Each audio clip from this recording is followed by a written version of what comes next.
What's up, Safehouse family? What's up, Safehouse? We are back. We're back again for another episode of Safehouse. Accessibility.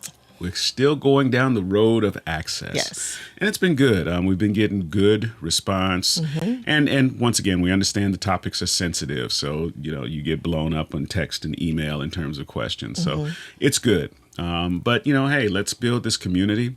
Like this video, share the video, subscribe to the channel, hit the bell for notifications. And most of all, as we're going along, we'd like to hear from you in the comments below. Mm-hmm. We also realize that some of the topics may be sensitive and you don't want to ask them in a public forum or you don't want to ask them online. So feel free to reach out to us at safeandhouse@gmail.com. You'll see the email in the lower third below. Mm-hmm. You can also reach out to us via direct message on Instagram or on Facebook. So you should be able to go to our page there at Safe in the House on both platforms. And send us a direct message, and we will keep your identity confidential. Absolutely. But then if you're okay, we can share our opinion and point of view online so that others could benefit from your question. Mm-hmm. So we're looking forward to that. We are looking forward to that. We got a really good response from when we did our our question session. So like I said, if you guys keep those questions coming, and we can definitely do that again. Yeah. In order to have Ask Safehouse episodes, we need you to ask questions. So everyone said they love that. So give us questions. Give us stump the chump. I think this one will be a good one. I think we should have a lot of questions and comments on this conversation today. So continuing down the road of access, we're going to talk about conflict. What happens when we disagree? Yeah. When we all disagree. And we all disagree. Mm-hmm. But the real you shows up when. Or some version of you shows up. Some version of you when shows you disagree, right? Some version, some style or whatever have you. Right. And there's so many things that can influence how you handle conflict, right? If you're a combative type person, if you feel like you got to depend, right? I remember, I love my mom's, may her soul rest in heaven, but my mom was like 5 foot nothing, 4 foot whatever. And she was Napoleonic. She had that Napoleonic thing going on. So she's like a chihuahua, right? It's like as soon as you rise up, she's already bugging up. She was already ready. Yeah, she's ready. Always ready for a conflict, right? Mm-hmm. Now, she loved her heart off. She loved people to death. That is true. But no, she was ready. If you cross her, she was ready to challenge back. Mm-hmm. And so what shows up in conflict, right? What person, who are we when we show up, when we have a disagreement, when we have a contrary point of view, and we have to work through that. And it's especially important because, when we're with our forever person, conflict's going to happen. It is going to happen, And it's so funny too, because like I said, when you're dating, you try to limit the conflict. You just kind of brush some stuff off. You'll be like, oh, well, I can deal with that. It's whatever. Because you feel like if you have too much conflict when you dating, you like, well, I don't want to be with you. You brush them off way too quickly. Right. Versus trying to, like you said, I feel like most of our conflicts happen like once we're together, because like you said, you tend to overlook, even like in that first year of marriage, you tend to overlook some things. You're like, oh, well, that's just him. That's just her.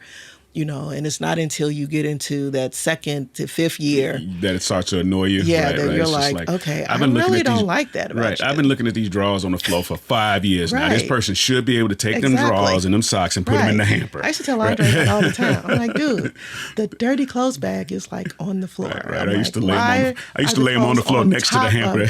I was like, what? Now, the first year I was like, okay, I ain't gonna say nothing. But I was like, I don't understand like why you just can't put them in the dirty clothes bag.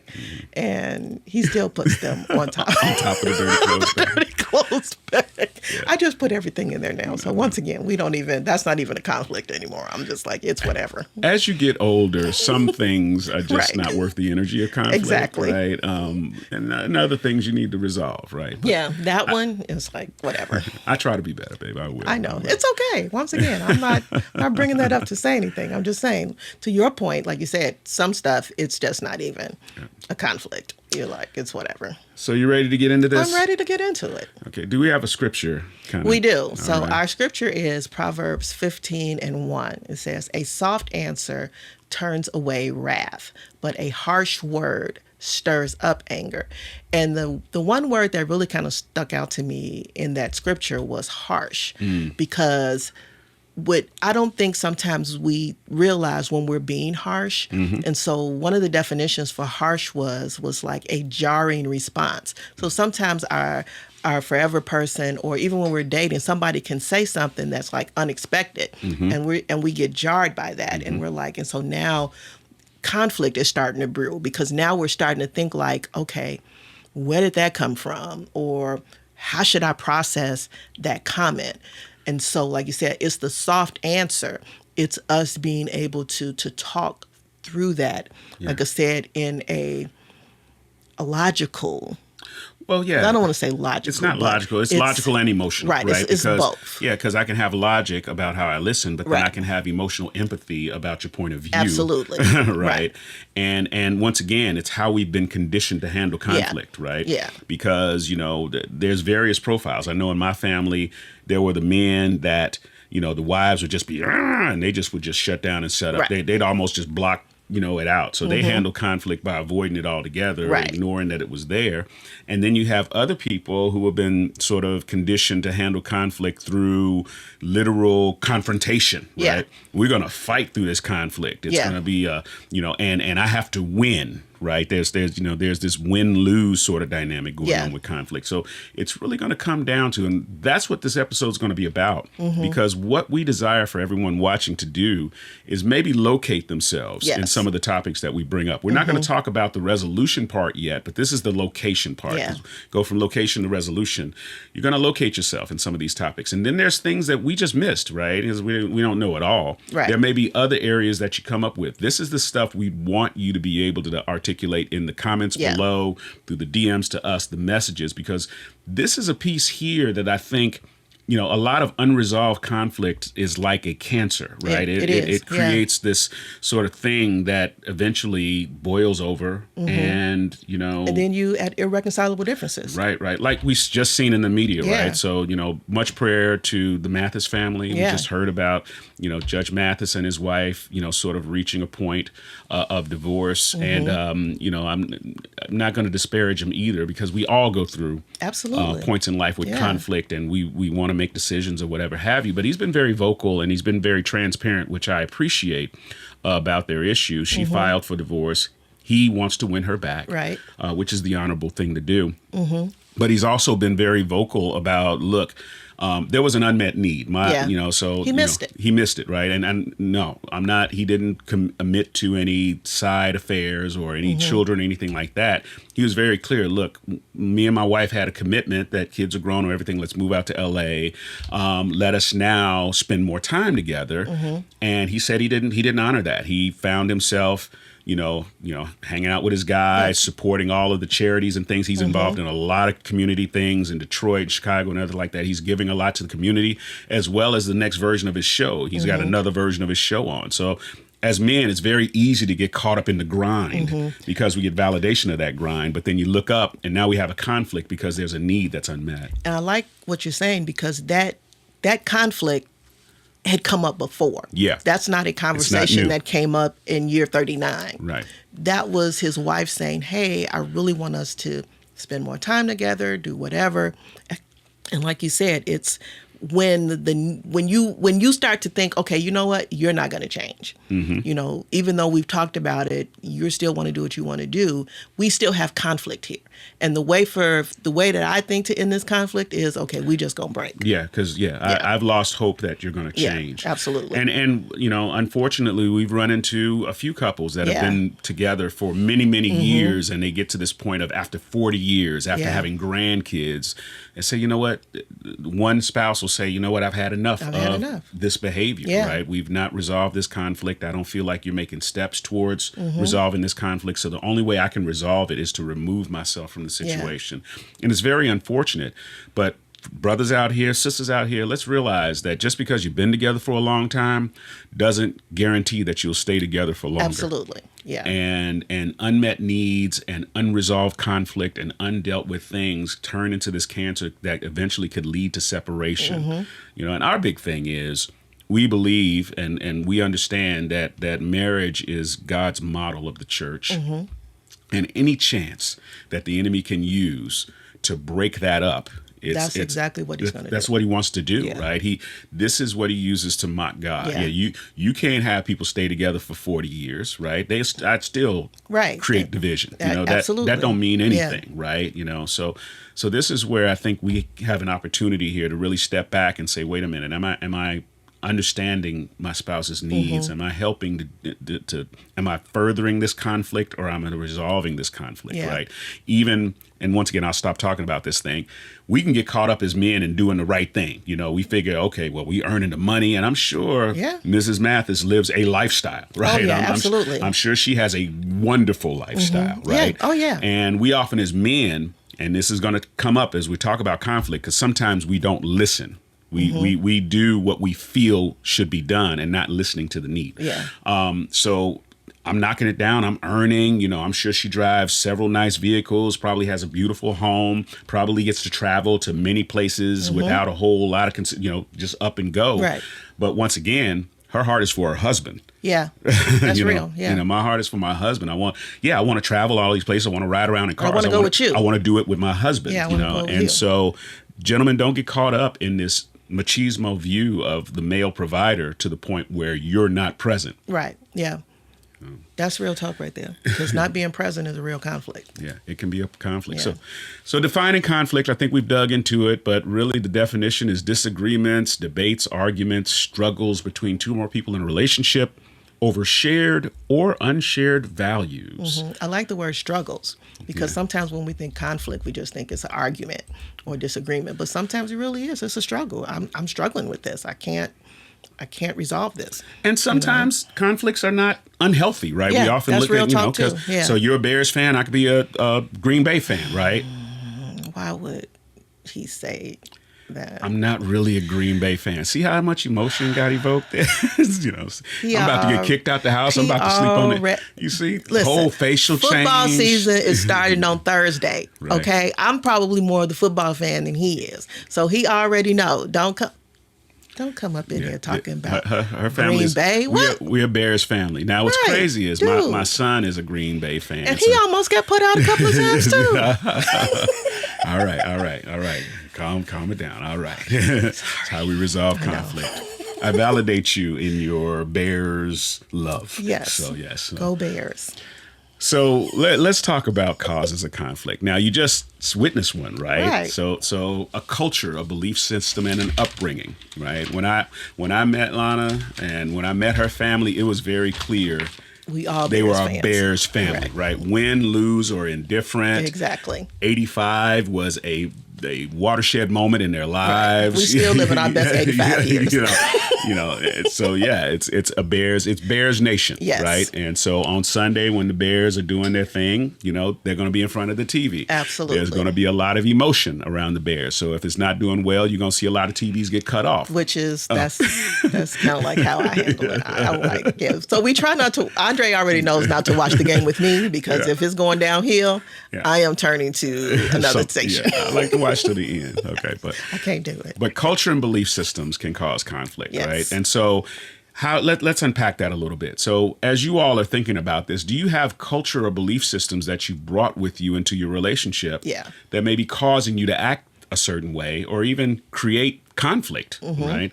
How does that manifest? In a marriage or in a forever relationship, you hear a person say, well, we do Labor Day at Aunt Riri's house. Yeah.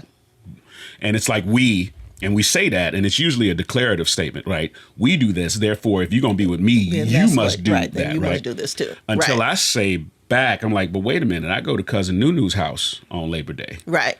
Now we in conflict, right? We got a conflict. Now we either got to figure out a way to Can we go both? Yeah, can we do Riri in the morning and Nunu in the afternoon? If everybody don't start till 4, you know, and then, you know, it's like, well, wait a minute. No, I like to shut the party down. I like to show up before it starts, and I like to shut it down. And it's like, well, Nunu ain't gonna get no time this holiday, you know.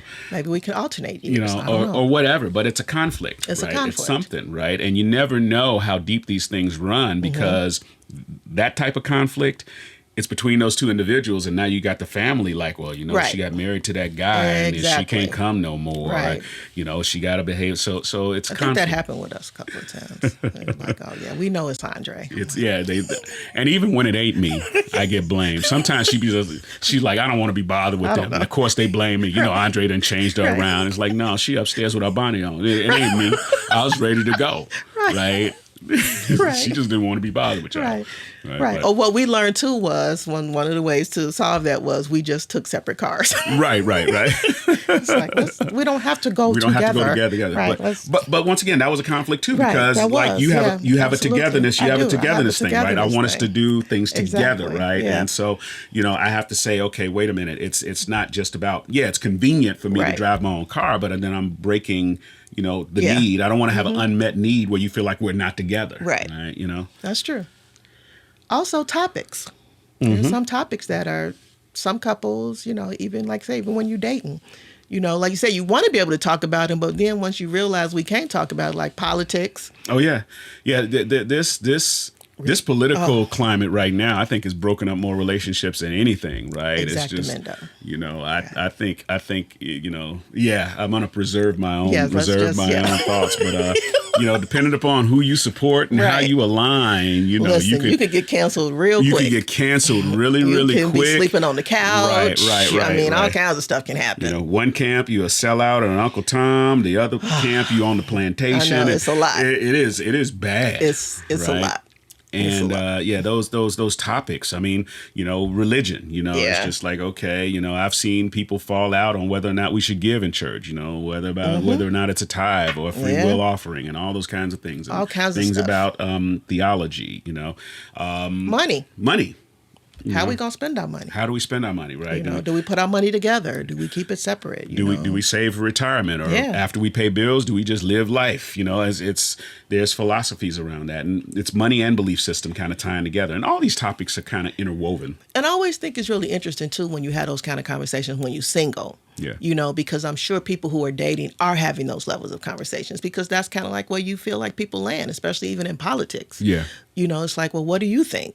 You know, and so once again, you got to be able to decide whether or not you can live with being, you know, if everybody's not Democrat and, you know, one's a Democrat, one's a Republican, the other one's an independent, you know, is this the type of person, you know, that you feel like you want to spend the rest of your life with? Why? Because depending on who you with, you know, there's all these issues that come up that can cause you to be on different sides of the fence, like gun laws. Yeah. You know, that could. Me and Andre, when we first got together, I was like, man, I'm like, everybody should have a gun law. And so Andre's like, and so he was really just trying to educate me on why the Second Amendment was important. It took me a while to come around, but I now have a better understanding for why it's necessary. I'll put it like that. Yeah, but that topic, there's some people it was heated at first. Yeah, it was heated, and there's some people that hurt going to hear you say that, and it's just like, oh, here we go. You know, it's like, so,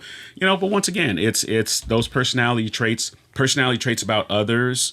Yeah. And, you know, what happens is that leads into a belief system or a point of view about that person, right? Yeah, absolutely. So just you by saying, okay, well, he's a believer in the Second Amendment, there's certain people out there that are already drawing a conclusion about me. It's like, oh, okay, if he likes that, then he must vote for this person, and he must believe that person, and he must so and so and so and so. And they've driven this whole profile just based on that one topic, when really you don't know about me, right? I feel like you're just an advocate of the Constitution. Yeah, you know, and even saying that, right? Yeah. You know, because there's certain groups out here that talk about the Constitution more than others, right? And that is true. I don't necessarily align with those groups, but I do believe in law, right? Mostly because I'm a nerd. It has nothing to do with my political affiliation, but I'm a nerd. And so people will draw conclusions as soon as you say those words about what you believe. And then what makes conflict even worse is now once I have a profile of you, I've stopped listening to you. Oh, yeah, absolutely. And now I'm starting to respond to the person that I think you are and the context of what I think you're saying and not necessarily what you are saying, right? You know, if I believe a person is a crook, when they say, hey, you know, how about we, you know, go over here and grab some of these? It's just, I'm thinking, okay, they want to steal something. Right. You know, I'm responding. It's like, no, he's like, I'm just saying, let's go pick up a sandwich. You know, I'm not saying let's steal a sandwich, let's commit a robbery or anything like that. But you process your comment, and we do that often with, you know, our significant others, our forever people. We have this profile of them, right? We have this person that they are. And we cloud the communication because we can't respond to them in the context of what they're talking about. We talk to them and based upon what we interpret them to be. And it leads to very clouded conversation. And you've also basically taken the power away from that person, because what you're saying is, I know what you want better than what you're asking me for because I know you. And therefore, I'm going to respond to you the way I think you need. You know?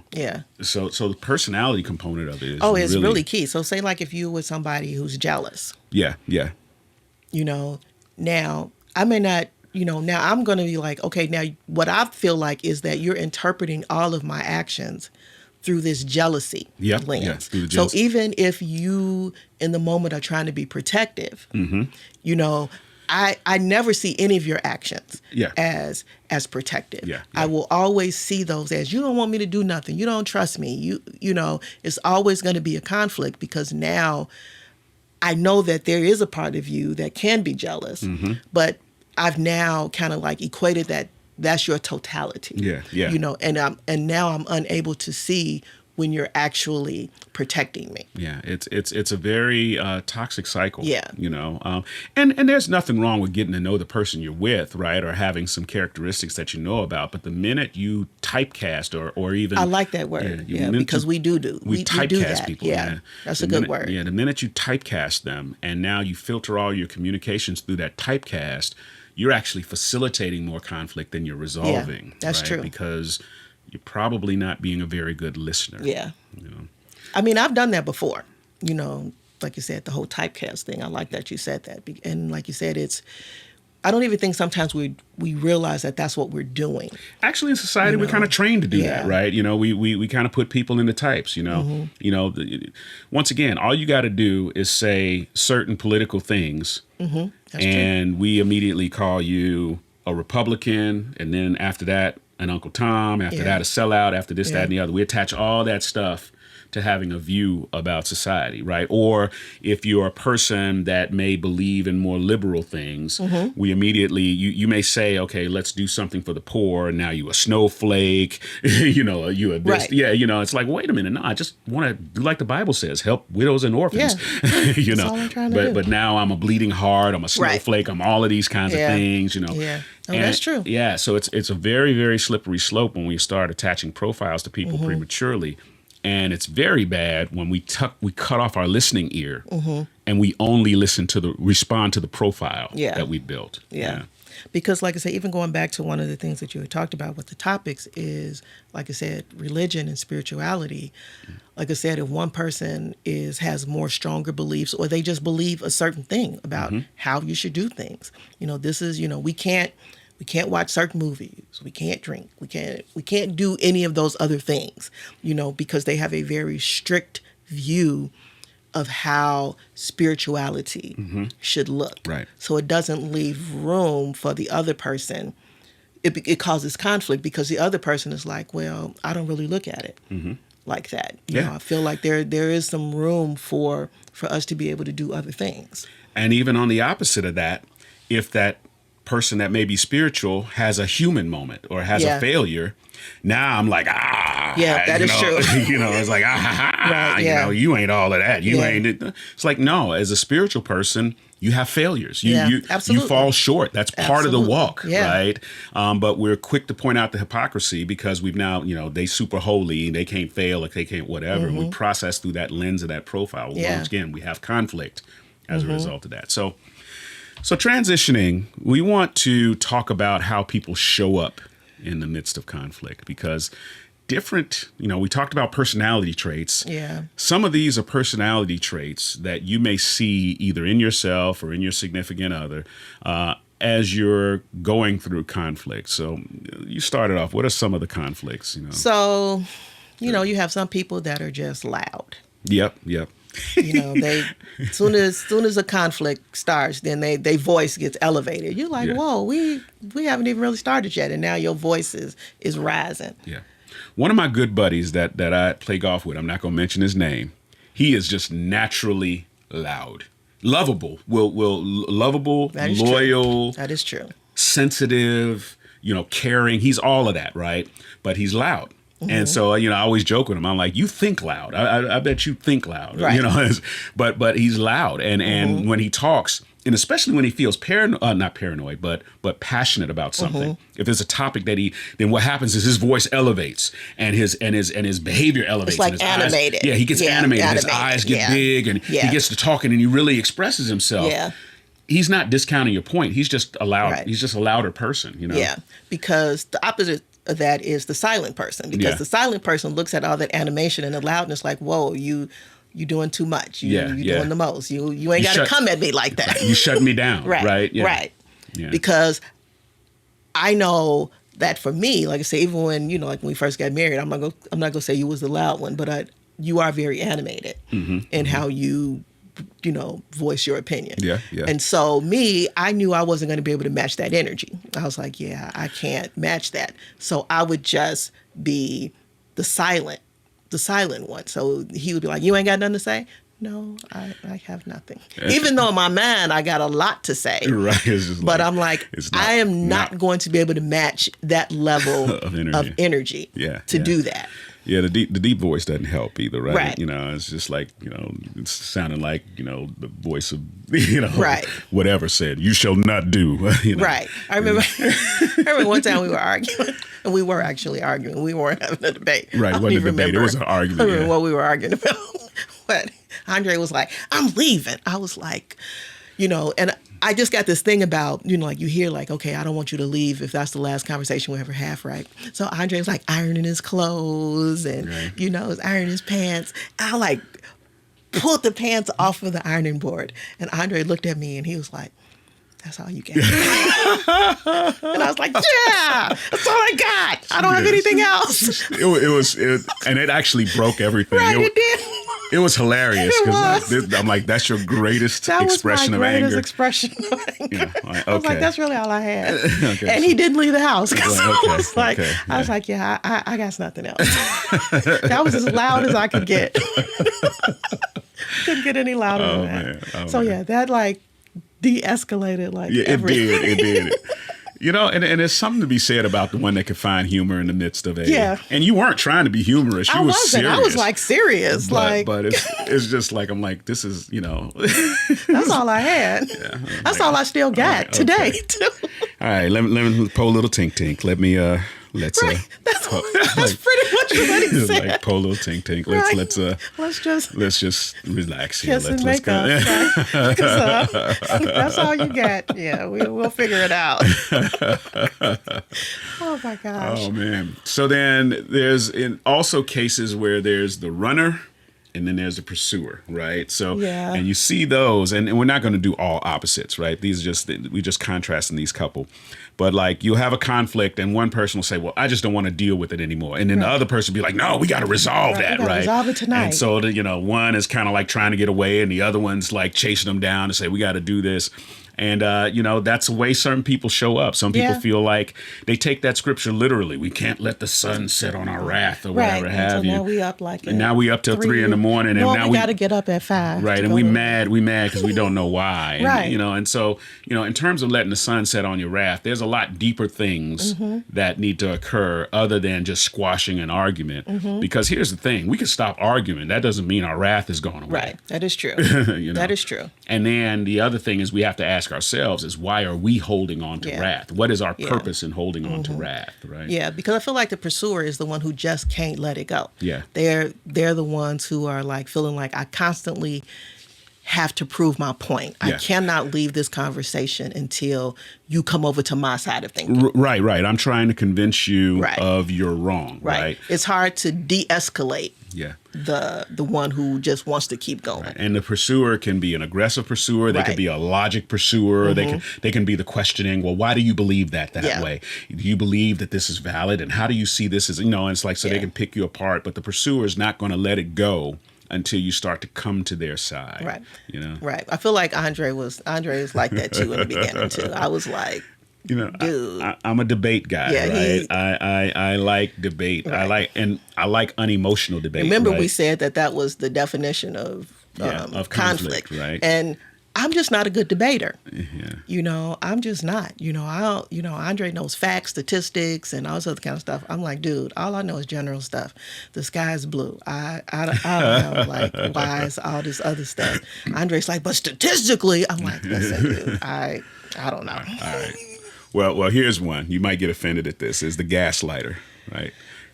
Gaslighters will make you feel crazy, right? Right. They will be like, yeah, we talked about that. And you'd be like, we didn't talk about it. I think I'm the gaslighter in the relationship. We absolutely did talk about it. I'm like, I know nothing about what you Give me a match. Sorry. No, but the gaslighters, and sometimes it's not always evil, but to get statistical, but it's a Machiavellian trait. It's a manipulative trait, right? Where I try to make you feel crazy about how you feel, right?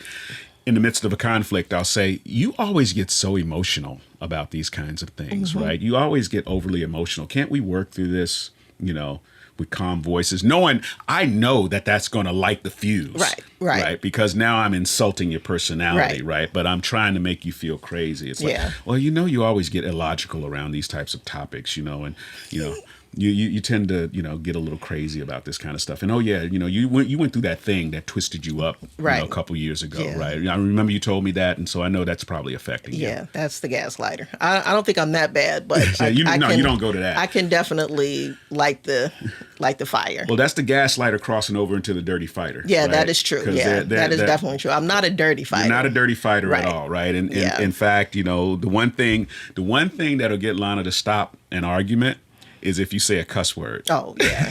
Because she can't get past that, it's right? A wrap. It's just like, wait, stop the argument. We're not arguing. We will not use those words. We will not use that level of language. Right. And we can't do that. Hey, I didn't always have a holy mouth. Sometimes today I still don't have a holy mouth, right? But when we first got together, I was of the streets. Yeah. And my language reflected that. I came from a long line of verbal conjugators, including, God rest my soul, my mother. She was a linguist when it came to the 4-letter words.